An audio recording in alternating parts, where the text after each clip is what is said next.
I need you to stop whatever you're doing right now. Not pause it, stop it. Because what I'm about to share with you in the next few minutes is not something you want to hear while you're half distracted, half scrolling, half present. This is for you, all of you. And if you've been feeling like you're barely holding on, financially, emotionally, spiritually, then I want you to know something before we go any further. You didn't find this video by accident. You were sent here. God is funding your life right now, and He needs you to stop panicking long enough to receive it. I want to start with a question, and I'm not asking it rhetorically. I genuinely want you to think about it. How much of your life right now is being lived under the weight of financial fear? How many mornings do you wake up and the very first thought that hits you is a number, a bill, a balance, a deadline? How many conversations with people you love have been quietly poisoned by the stress sitting in the back of your throat that you're trying not to show? Because I've talked to enough people, real people, not the kind who post highlight reels, to know that financial anxiety is one of the most quietly devastating forces in a person's life. It doesn't always look dramatic from the outside. Sometimes it just looks like someone who can't fully enjoy a meal because they're calculating whether they should have ordered something cheaper. Someone who says yes to plans they can't afford because they're too embarrassed to say the truth.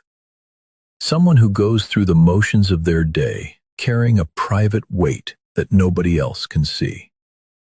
If that's you, I need you to hear this clearly. That weight was not designed for you to carry alone. And more than that, you don't have to. Let me tell you about a man I know. I'll call him David. Not biblical David, though the parallels are interesting. This David is in his mid-40s. He built a small business over 15 years, poured everything into it, his savings, his time, his identity, honestly. Then came a season where everything seemed to unravel at once. A major client pulled out. A partnership went bad. And then, almost like the universe was piling on, a family medical situation wiped out what little reserve he had left. He told me that for about 6 months he woke up every single day and his first thought was, I'm going to lose everything. He prayed. He really did. But he told me the prayers felt like they were bouncing off the ceiling. He wasn't sure anyone was listening. He started pulling back from church, from friends, from his wife in certain ways, not dramatically, but in the slow, quiet way that fear makes you shrink. He was shrinking. And then something happened. A completely unexpected phone call from someone he'd done a small favor for 3 years earlier. Someone he'd honestly almost forgotten about. That person had started a new company and needed exactly the kind of work David did. And they had a budget that would cover David's losses and then some. David told me he sat in his car after that call and cried for 20 minutes. Not because the money was coming, but because in that moment he realized that while he had been convinced that God had forgotten him, God had been 3 years ahead of him, setting up a connection that would arrive at the exact moment he needed it most. 3 years ahead. While David was in his 6 months of fear, God was working with a 3-year head start. Let that sit for a second. Here's what I've come to understand about how God provides. And I want to be careful here because I'm not interested in giving you a theology lecture. I'm interested in giving you something you can actually use when you're sitting in your car at 11 p.m. trying to figure out how you're going to make rent. God's provision rarely looks like what we expect. We expect a direct line. We pray on Monday, we need the money by Friday, and we're watching the mailbox like it owes us something. But that's not how it tends to work. What I've seen over and over again is that God's provision tends to arrive through people, through timing, through open doors that had no business being open, and almost always after a period of waiting that felt like abandonment, but was actually preparation. The waiting is not wasted. I need you to hear that. The waiting is not wasted. Think about a seed. You plant it in the ground, and then for a while, nothing. The ground looks exactly the same. If you didn't know better, you'd think nothing was happening. But underground, in the dark, in the quiet, something is pushing through, taking root, building the foundation for everything that will eventually break the surface. You might be underground right now. It might look like nothing is happening, but the root system of your breakthrough is being built in the dark. And when it breaks the surface, it will not be a fragile little sprout. It will come up strong because it had time to take root. Now I want to talk about something that I think is actually more dangerous than a lack of money. And that is the story we tell ourselves about why we're struggling. Because here's what happens when financial pressure goes on long enough. It stops being just a practical problem and starts becoming an identity. We start saying things like, "I'm just not good with money. Our family has always struggled. I don't have the luck that other people have. Maybe God blesses other people, but for some reason He doesn't seem to come through for me." And once that story gets lodged in your mind, it becomes a filter. Every piece of evidence gets sorted through it. Something good happens? Coincidence. Something hard happens? Proof. The story feeds itself. I want to challenge that story, not dismiss it. I understand where it comes from. When you've been waiting a long time and the breakthrough keeps not coming, it's genuinely hard not to draw conclusions. But I want to ask you something. Is it possible that the story you've been telling yourself about your finances is actually one of the primary things standing between you and your provision? Because faith and fear cannot fully occupy the same space. When we are living inside a story of "God doesn't provide for me," we are walking around with our hands full of that story, and we literally cannot receive what's being offered because we're holding on to something else. What would it look like to put down the old story?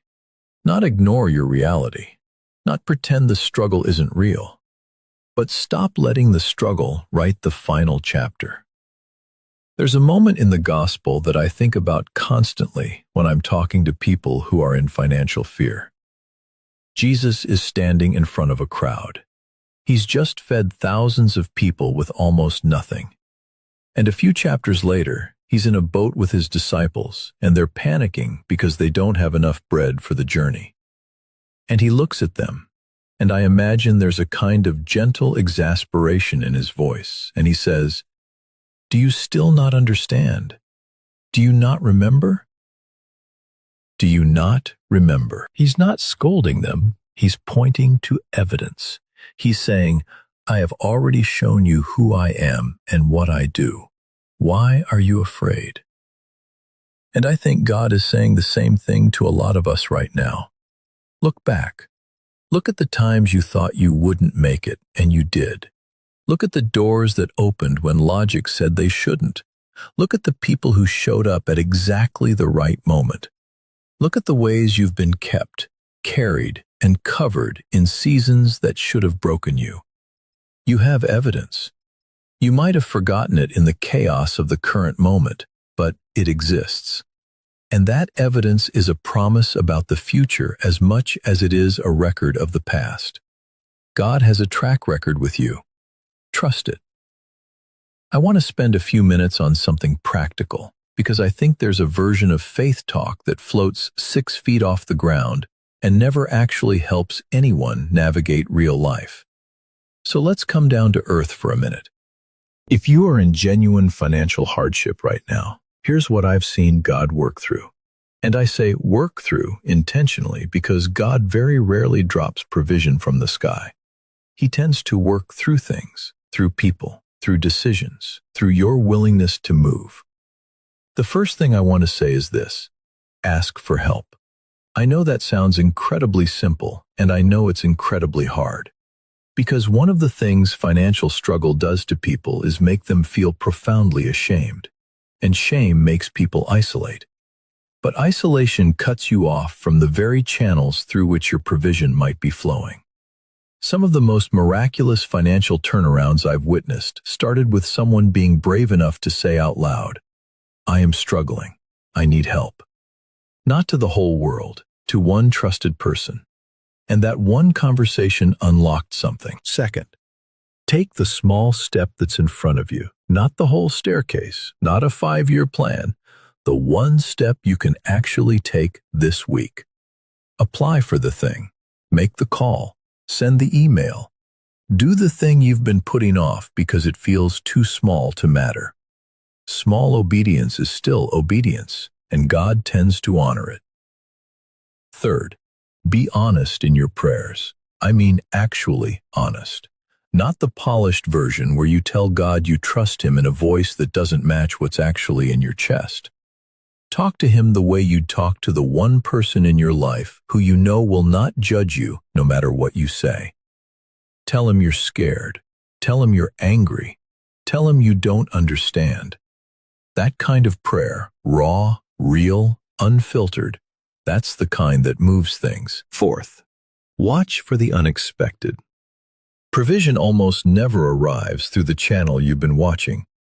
While you're staring at one door, God tends to knock on a window. Stay alert. Stay open. The job offer might come from someone you'd forgotten about. The financial breakthrough might come in a form you didn't recognize as provision at first. And fifth, and this is the one people resist the most, give something, even when it feels like you have nothing to give. I'm not saying this as a transaction. I'm not saying give in order to get. I'm saying that generosity is a declaration. It's your way of saying out loud, I believe there is more where this came from. And that belief, embodied in action, has a way of shifting something. Let me take a moment here because I know some of you are dealing with something heavier than financial stress. You're dealing with the feeling that God has favorites, and you're not one of them. You look at other people, people who seem to have it together, people whose prayers seem to get answered quickly, people whose lives look like the kind of thing you've been praying for. And something in you wonders, why not me? I want to be careful here because I don't want to give you a cheap answer. I don't know why some seasons last longer than others. I don't know why the same faith seems to produce different timelines in different people's lives. I won't pretend to understand all of that, but here's what I do know. Comparison is one of the enemy's most effective tools, and not because it makes us covet what others have.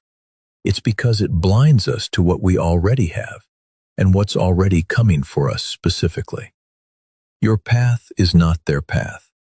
Your provision is not their provision. Your timeline is not their timeline. And the moment you start measuring your story against someone else's, you lose the plot of your own. God is writing a specific story for your life, with specific chapters that only make sense in the context of your entire arc. You might be in chapter 11 of a 30-chapter book, looking at someone in chapter 27 and wondering why they're further along. But you don't know what their chapter 11 looked like, and they can't see what your chapter 27 is going to hold.